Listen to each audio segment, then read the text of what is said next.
दोस्तों नमस्कार। आज हम बात करेंगे ईरान और इजराइल के वार की। और बात करने के हमारे साथ बैठे हैं उदय शंकर पानी जी।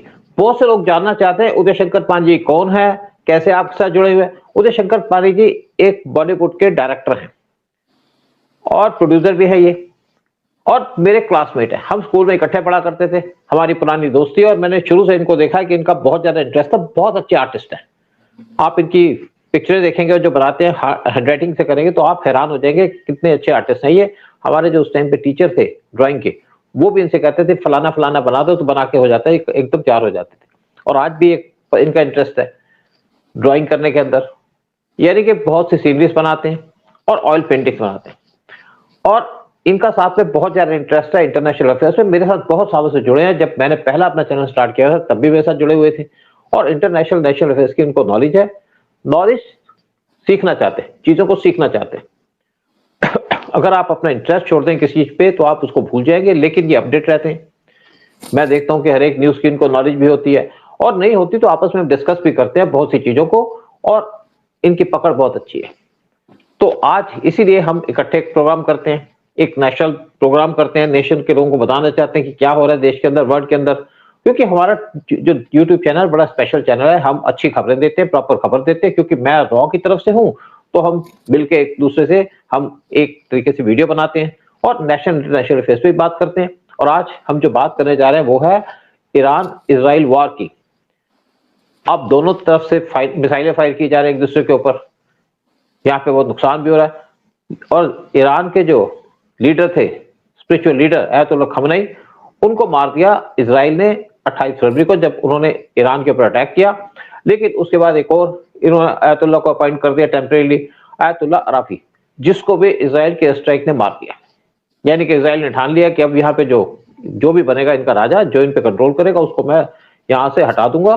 क्योंकि अगर यहाँ पे जो रिजीम है, जो प्रेजेंट रिजीम है ईरान के अंदर, उसको नहीं हटाया जाता था तो दोबारा से यहाँ पे ईरान में वही काम होगा जो पहले से हो रहा था। न्यूक्लियर बम्बे बनाएंगे, मिसाइलें बनाएंगे, फिर आपके जो मिलिटेंट ऑर्गेनाइजेशन है, हमास, हिजबुल्ला और दूसरी ऑर्गेनाइजेशन, वो दोबारा से जिंदा कर दी जाएगी। अब एक टाइम इसराइल ने सोच लिया कि इनका सर कुचलना बहुत जरूरी है। मैं नहीं जानता कि इसराइल कैसे करेगा, कैसे इनका सर कुचलेगा, क्या रिजीम चेंज होगी, ये भी बहुत बड़ा इशू है। क्या यूएस के अंदर इसके अंदर पार्टिसिपेट करेगा। लेकिन इस टाइम पे ईरान ने रिटेलिएट करना शुरू कर दिया। उसने UAE, Saudi Arabia, Bahrain, Qatar, इनके ऊपर मिसाइलें दाग दी। और सबसे ज्यादा जो मिसाइलें दागी वो दागी यूएई के ऊपर। 50% से ज्यादा मिसाइलें यूएई के ऊपर दागी। और साथ में यूएई का जो दुबई एयरपोर्ट है उस पर भी मिसाइलें फेंकी। साथ में लेटेस्ट जो खबर आई है वो है कि जो आरामको ऑयल का डिपो है, जहां पे ऑयल निकलता है, जो सबसे बड़ी कंपनी है सऊदी की, वहां पे मिसाइल फेंकी। यानी कि अब वर्ल्ड के अंदर ऐसे सिचुएशन करना चाहते हैं कि वर्ल्ड के अंदर टोटल चाउस हो जाए। और साथ में जो इनका जो रूट था जहां से ऑयल पास करता था उसको भी ब्लॉक कर दिया। लेकिन और भी बहुत सी इश्यूज पर बात करेंगे कि क्या यहाँ पे रिजीम चेंज होगी। अगर रिजीम चेंज नहीं होगी तो यहाँ पे वही दिक्कत होगी जो पहले हो रही थी। और इसी पे चर्चा करने के लिए वास्ते बैठे उदय शंकर पानी जी। फिर आपसे और भी बातें करेंगे क्या क्या हो रहा है, और क्या क्या इंडिया, क्यों इंडिया ने यहाँ पे कर रहा है, और क्या इंडिया का रोल है इसके अंदर, और क्या पाकिस्तान का रोल है, क्या पूरे वर्ल्ड का रोल है इस टाइम पे जो ईरान और इसराइल का वार हो रहा है। उदय जी आप क्या कहेंगे जो इस टाइम पे दोनों कंट्री के बीच में वार हो रहा है, क्या ये वार रुकेगा, क्या यहाँ पे ऑयल प्राइसेस बढ़ेंगे, क्या वर्ल्ड में क्राइसिस आ जाएगा, क्या वार लंबा चलेगा या वार छोटा रहेगा। सर ये दो कंट्रीज के बीच में नहीं है, this is America Israel against Iran. और जब इस दो कंट्रियों ने अगर ठान ली है कि भाई हम लोग यहाँ पर रजीम चेंज करके ही रहेंगे, वो तो होगा ही। वो चाहे 5-6 दिन में हो या 5-6 वीक में हो या 5-6 महीने में, क्योंकि ईरान को लंबी लड़ाई लड़ने की आदत है। आपने देखा ना कि वो इराक के साथ कितनी लंबी लड़ाई लड़ी थी उसने। लेकिन आज वो लड़ाई चेंज हो गई है, आज वो पैटर्न नहीं है, आज मिसाइल्स की लड़ाई हो रही है जाके। तो लेकिन मुझे बड़ा एक कंफ्यूजन लगता है सर कि ईरान ने जो मिडिल ईस्ट के अंदर जो लड़ाई कर दी और जो अरब मुस्लिम्स हैं उनको अपने अगेंस्ट कर रहे हैं। अब ये क्यों किया उन्होंने कि भाई दुबई का तो कोई लेना देना नहीं है, दुबई में आप क्यों बम्बार्डमेंट कर रहे हैं, आप अबू धाबी में क्यों बम्बार्डमेंट कर रहे हैं? शायद इसलिए कर रहे हैं कि उनको प्रेशराइज किया जाए और वो लोग जाके अमेरिका को बोले यार नहीं नहीं आप जरा बंद करिए, देखिए हमारा बहुत नुकसान हो रहा है। शायद ये हो सकता है जाके, या जैसे हमारे ऑपरेशन सिंदूर के अंदर गलती से हमारे बम पहुंच गए थे नूर खान पैलेस, नूर खान एयरबेस पे, जहां पर अमेरिकन एटॉमिक बॉम्ब्स रखे हुए थे। तो वहां इसलिए अमेरिका के ऊपर प्रेशर हुआ और अमेरिका ने इमीडिएटली इंडिया को बोला मेरे भाई ये कुछ आपने जाने अनजाने से कुछ बड़ी हरकत कर दी और it can really become a very serious thing, तो आप जरा रुकिए। तो शायद वो एक रीजन था। तो आई एम क्वाइट श्योर कि मिडिल ईस्ट में ना सिर्फ उनके बेसेस हैं अमेरिका के, but also they stock pile their atomic bombs in these countries. तो जिस तरह से ईरान ने बोला था कि देखो जी हम तो जला देंगे, मतलब वो खुमैनी जब मरा था, मरने से पहले उसने यही कहा था कि भाई अगर हमारे ऊपर कुछ भी हुई, एक भी गोली चली, ईरान के ऊपर हमला हुआ, हम तो पूरी आग लगा देंगे मिडिल ईस्ट के अंदर। और वो तो कर ही रहे हैं मिडिल ईस्ट के अंदर, but I am sure they also must be having a feeling of कि भाई यहाँ यहाँ इन्होंने एटॉमिक बॉम्ब रखे होंगे शायद, तो उसको भी निशाना कर रहे हैं। बाकी तो मुझे कोई लॉजिक नजर नहीं आता कि अच्छे भले दोस्तों को आप क्यों दुश्मन बना रहे हो। देख उधर दोस्ती तो कभी नहीं थी इनकी, देखो अंदर से तो बहुत ज्यादा हेटेड थी इसकी। मैं आपको बता दूं गल्फ कंट्रीज में आपस में बहुत ज्यादा हेटेड और गुस्सा है, एक दूसरे से बहुत ज्यादा जलते भी हैं। आप यूएई सऊदी की बात ले लो, दोनों की आपस में लड़ाई ओपन तो तब हुआ जब इनका यमन के अंदर आपस में मुकाबला हुआ एक दूसरे के साथ, यानी कि सऊदी नहीं चाहता था कि वहां पे यूएई जाए और उन्होंने यूएई के ऊपर अटैक कर दिया। लेकिन क्योंकि ईरान एक शिया कंट्री है और जितनी इस टाइम पे गल्फ कंट्रीज है सबके अंदर सुन्नी का रूल है, लेकिन ईरान से कोई पंगा भी लेना चाहता था क्योंकि सारी की सारी कंट्रीज सेंसिटिव हैं, यहाँ पे ऑयल और गैस के रिजर्व्स हैं, तो कोई ये भी नहीं चाहता कि उनका बिजनेस खराब हो। और सारी की सारी कंट्रीज डिपेंडेंट है ऑयल और गैस के ऊपर ही, यानी कि इन्होंने अपनी एनर्जीज को डाइवर्सिफाई भी नहीं किया। लेकिन ईरान ने जो गल्फ ऑफ हॉर्मुज है उसको बंद कर दिया, जहां से 20% वर्ल्ड का ऑयल पास करता है और 80% पास करता है एशिया का, जिसके अंदर आते हैं चाइना, इंडिया, जापान और साउथ कोरिया मेनली। लेकिन मेन बात है कि जब आयतुल्लाह खमेनी की डेथ हो गई तो इनको गुस्सा आ गया और ये कहा जाता है कि जो सेंट्रल कमांड है उसका कंट्रोल हट गया इसके ऊपर, और लोगों ने यहाँ पे फायरिंग करनी शुरू कर दी। और उनको एक्चुअली फायरिंग करनी चाहिए थी जो यूएस की मिलिट्री बेसिस है, क्योंकि सब कंट्री के अंदर यूएस की मिलिट्री बेसिस है, लेकिन अंदर से इनको खुंदक भी थी या खुन्नस थी, तो इन्होंने दुबई पे अटैक करना शुरू कर दिया। अरामको की जो जहाँ पे सबसे ज्यादा ऑयल निकलता है सऊदी के अंदर, उस पर अटैक कर दिया। ये एक्चुअली पूरे गल्फ को जलाना चाहते हैं कि उनको लगता है कि हम तो हार गए तो उसको भी बर्बाद कर दें। लेकिन एक और बात यहाँ पे इंपॉर्टेंट ये है कि यहाँ पे जो खमेनी की डेथ हुई, इंडिया ने उसके ऊपर कोई गम नहीं दिखाया, कोई सिंपैथी नहीं दिखाई ईरान से। और लेकिन हमारी जो कांग्रेस की पार्टी वो कहते हैं आपको सिंपैथी दिखानी चाहिए इसके साथ, क्योंकि वो तो हमेशा उल्टा ही चलते हैं, आपको पता ही है। अब दूसरी बात यह है कि इंडिया ने एक अलग स्टेटमेंट दी है, सीसीएस की मीटिंग हुई, उसके अंदर ये कहा गया कि we are with UAE, UAE के साथ पूरी सपोर्ट दी। क्या रीजन है कि इंडिया ने सऊदी के साथ सपोर्ट नहीं दी, इंडिया ने किसी और कंट्री का सपोर्ट नहीं दी, लेकिन उससे यूएई के साथ क्यों दी? क्योंकि आपको याद होगा जब सऊदी ने पाकिस्तान के साथ डिफेंस एग्रीमेंट किया था, उसके बाद यूएई के प्रेसिडेंट इंडिया के अंदर आए थे 2 घंटे के लिए और वहां पे एक एग्रीमेंट साइन किया गया था खड़े खड़े। क्या एग्रीमेंट था? उसके अंदर ये था कि हम एक दूसरे की सपोर्ट करेंगे, मदद करेंगे, और इसीलिए आज इंडिया यूएई के साथ है और उसके अंदर इजराइल भी मिला हुआ है। लेकिन इसकी जो चीज है, क्योंकि अभी इंडिया ने यह भी कहा कि हम जैसे ये वार खत्म होगा, थोड़ा पीस होगी, तो हम बहुत बड़ी डेलीगेशन भेजेंगे यूएई के अंदर, ताकि किस तरीके से यूएई को प्रोटेक्ट किया जाए, किस तरीके से उसको सेफ गार्ड किया जाए, और इजराइल भी हो सकता है इसके साथ मिले। लेकिन एक और बात इंपॉर्टेंट ये आती है कि सऊदी के अंदर अटैक हुआ और सऊदी $80 बिलियन के वेपन खरीदता है यूएस से हर एक साल, और तब भी ये मिसाइलें वहां पे गिर गई। आपको याद होगा जो ऑपरेशन सिंदूर हुआ था तो उस टाइम पे पाकिस्तान ने 1000 से ज्यादा मिसाइलें और ड्रोन फेंके थे इंडिया की तरफ, लेकिन कोई ड्रोन तो किसी पे अटैक नहीं कर पाया। ऑलमोस्ट हर एक ड्रोन और जो मिसाइलें सारी की सारी धराशायी कर दी। हमारा S-400 का सिस्टम था, हमारा साथ में आकाश सिस्टम था, वो भी था। और यही इस टाइम पे बड़ा क्वेश्चन आ रहा है कि सऊदी क्यों नहीं रोक पाया, जब इतना वो यूएस से सामान खरीदता है, F-35 भी खरीदे हैं, क्या यूएस सऊदी को प्रोटेक्शन देगा? नहीं देगा। लेकिन एक और बात है कि जब इजराइल पे मिसाइलें गिराई गई तो इजराइल ने अपना जो लेटेस्ट सिस्टम है जिसको इंडिया परचेज करने जा रहा है, आयरन बीम सिस्टम। पहले वो आयरन डोम सिस्टम था जिससे अपने आप को डिफेंस करता था, लेकिन दिसंबर 2025 में इजराइल ने फंक्शनल कर लिया अपना आयरन बीम सिस्टम। और इससे क्या है कि बीम फेंकी जाती है, जो मिसाइल आती है, ड्रोन आता है, और क्योंकि जो आयरन डोम का जो मिसाइल की रेंज या कॉस्ट थी वो थी $50,000 से लेकर $50,000 से लेकर $1 लाख की, बहुत महंगी थी। और जो हमास थे उन्होंने होममेड कुछ मिसाइलें फेंकी ईरान की तरफ, जिससे मेन नुकसान तो रुक गया, लेकिन इनकी मिसाइलें बहुत महंगी थी जिससे उसको नुकसान भी हुआ। और कब तक अपनी मिसाइलें चलाते, लेकिन अब इजराइल ने बना लिया है आयरन बीम सिस्टम। और एक जो इनकी ड्रोन को गिराने की कीमत लगती है वो लगती है सिर्फ $2।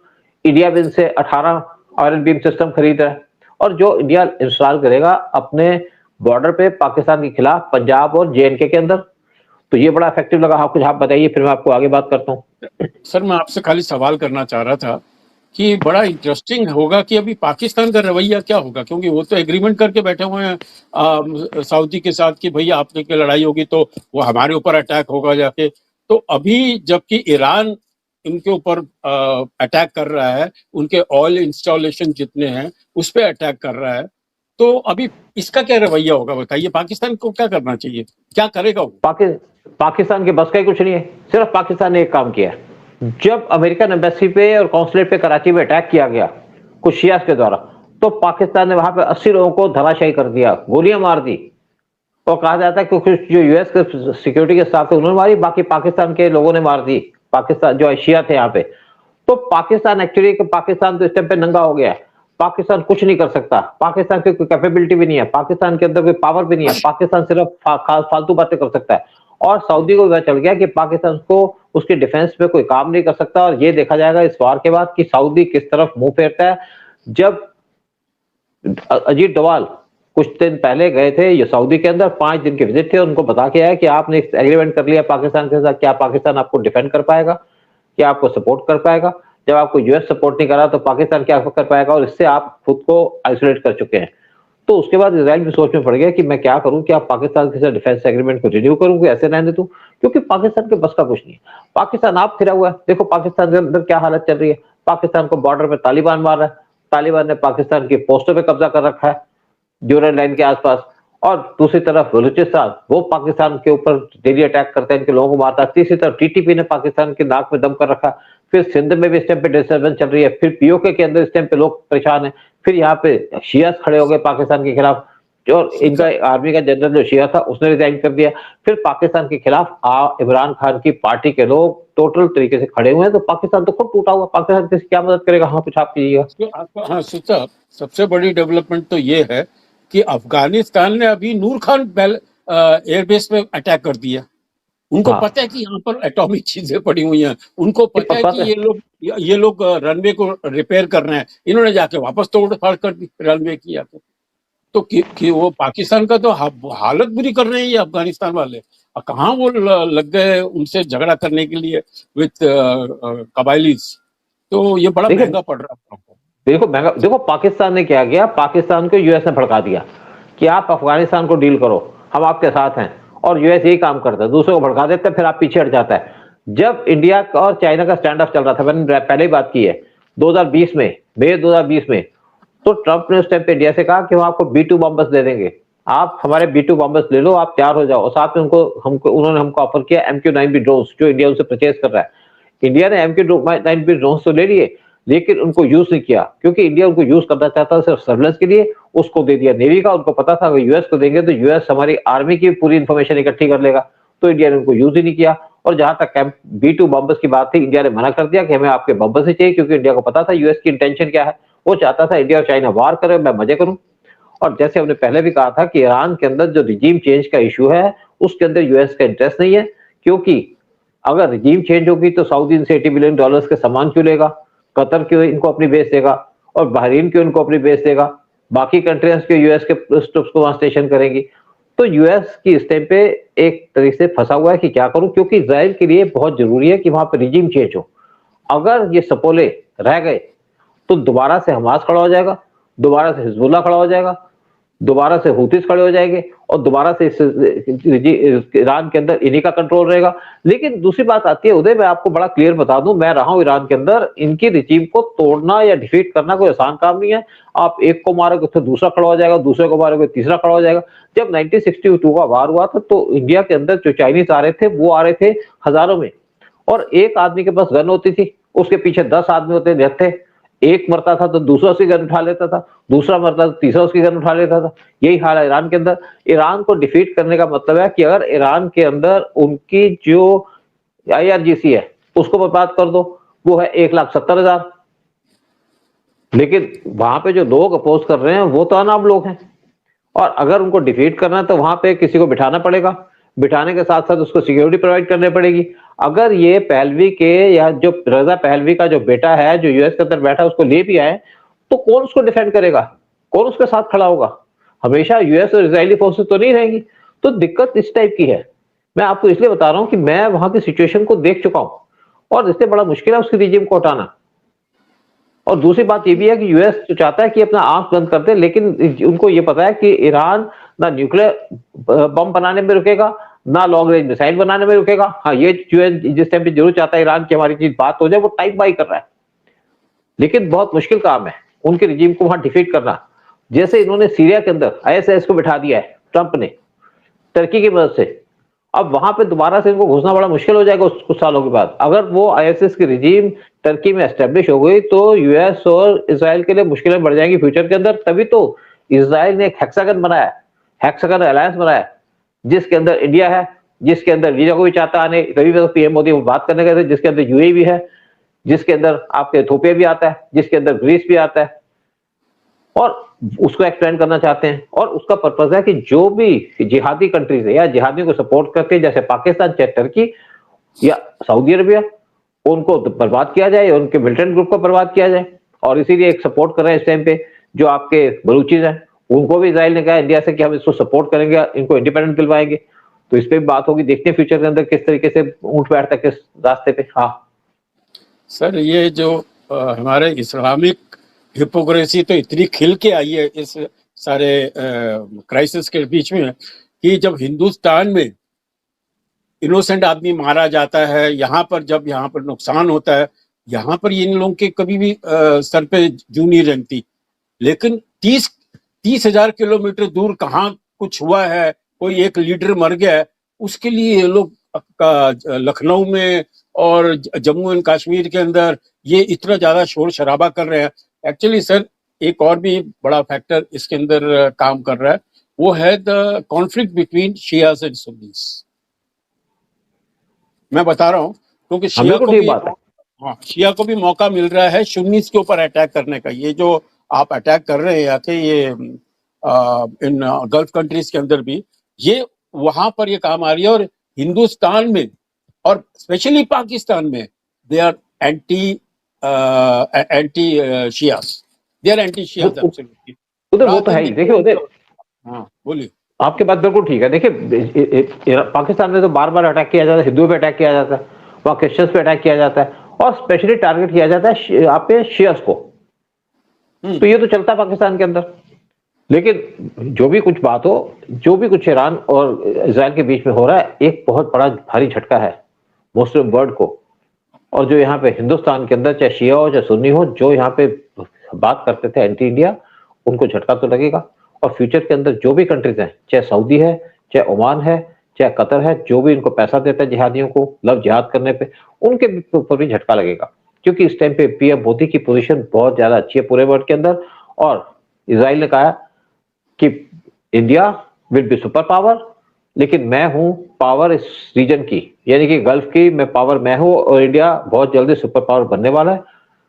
क्योंकि PM मोदी की पोजीशन देख करके, और आज जो कांग्रेस का एजेंडा चल रहा है, वो कहते हैं कि इंडिया ने क्यों नहीं खमेनी की जो डेथ है उसके ऊपर कोई स्टेटमेंट दी, क्यों इंडिया चुप है। लेकिन इंडिया इसलिए चुप है कि इंडिया इस टाइम पे ईरान का साथ छोड़ करके पूरे तरीके से अपना पॉलिसी को चेंज कर चुका है। सर, आपसे एक सवाल करना चाहता हूं खाली मैं, मेरा ये पर्सनल कुछ एक इन्वॉल्वमेंट है कि मेरे सन इन लॉ जो दुबई एक दिन के लिए गए थे बेचारे, और अगले दिन रात को वो फ्लाइट पकड़ के वापस इंडिया आ रहे थे, और उसी दिन ईरान का हमला हो गया ऑन दुबई एयरपोर्ट। अब वो फंस गए, वो कोशिश कर रहे हैं कि ओमान की तरफ से आ जाए या बहरान की तरफ से आ जाए, लेकिन सारे के सारे रूट आज बंद है। आपको क्या लगता है ये लड़ाई कितने दिन चलेगी? मैं आपसे बड़ा देखो इंपॉर्टेंट सवाल है। उधर उधर बेसिक क्या है कि मेन जो लड़ाई है जो रजीम चेंज की, जो इसराइल चाहता है, उससे तो टाइम लग सकता है। लेकिन अगर हम बात करते हैं ईरान की, ईरान के जितने भी मिसाइल के ठेके हैं या जगह पे मिसाइल रखे, मुझे लगता है कि उसको कंट्रोल करने में 2-4 दिन लग जाएंगे, क्योंकि तब ईरान किसी पे अटैक नहीं कर पाएगा।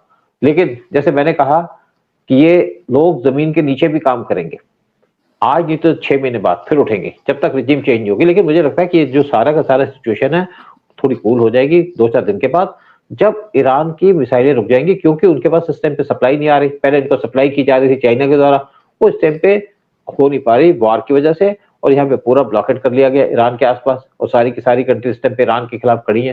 तो मुझे लगता सर है कि 2-4 दिन के अंदर पूरी सिचुएशन नॉर्मलाइज हो जाएगी। आज किसी में दुबई से बात हुई थी, मैंने कैसे सिचुएशन है, कहते बड़ी टेंस सिचुएशन है दुबई के अंदर। सर, लेकिन मैंने ये सुना है कि ये इंटरकॉन्टिनेंटल बैलिस्टिक मिसाइल्स जो हैं ईरान के, वो ये लोग बचा के रख रहे हैं। ये अभी खाली दूसरे छोटे वाले यूज कर रहे हैं कि इसको हम लोग बाद में यूज करेंगे, जब थोड़ी लड़ाई थोड़ी और गर्म हो जाएगी। तो हमें तो ये उनकी कैलकुलेशन तो अमेरिका की ये थी कि यार जाएंगे हम लोग, उनके लोगों को मार देंगे, उनके जो टॉप लीडरशिप है, उसके बाद ठंडा हो जाएगा मामला। अब वो नहीं हो रहा, वो नहीं हो उदय रहा। एक बात, आप उदय एक बात सोचो, आप एक बात, उदय मुझे एक बात बताओ। आप जब अक्टूबर 7 को हमास ने अटैक किया था इसराइल के ऊपर, इसराइल ने कितना काम किया, कितने लोगों को मारा, क्या फर्क पड़ा इनको? अभी भी है ना, पड़े हुए ना। हाँ, टॉप की लीडरशिप खत्म हो चुकी है, लेकिन नीचे तो सारा कुछ है ना। तो मैं जैसे कहा ना कि यहाँ पे थोड़ा सा इस टाइम पे जो स्ट्राइक की जा रही है, स्पेशली इसराइल के द्वारा, यूएस के द्वारा, वो की जा रही है इनके मिसाइल के ठिकानों पे। क्योंकि अगर एक जगह से कोई मिसाइल आती है तो उसकी पूरी लोकेशन इनके पास आ जाती है, सैटेलाइट के थ्रू या आर्टिफिशियल इंटेलिजेंस के थ्रू, तो उस पर फिर टारगेट कर लेते हैं। तो धीरे धीरे मुझे लगता है कि 2-4 दिन के अंदर ये जो मिसाइल की स्ट्राइक है वे रुक जाएंगी, और ये मिसाइल रोकेंगे कुछ देर के बाद, ठीक है। लेकिन मुझे लगता है कि गल्फ में पीस आ जाएगी, लेकिन बाद में किस तरीके से यहाँ के रजीम को चेंज करते हैं वो देखने वाली बात होगी, क्योंकि उसके अंदर इंडिया की मदद चाहते हैं इस टाइम पे।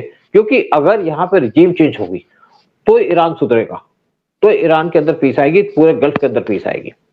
देखते हैं सिचुएशन कब कंट्रोल में आती है, लेकिन मुझे लगता है कि जहां तक वल्नरेबल सिचुएशन है, 1-2 दिन के अंदर या 2-3 दिन के अंदर कंट्रोल में आ जाएगी।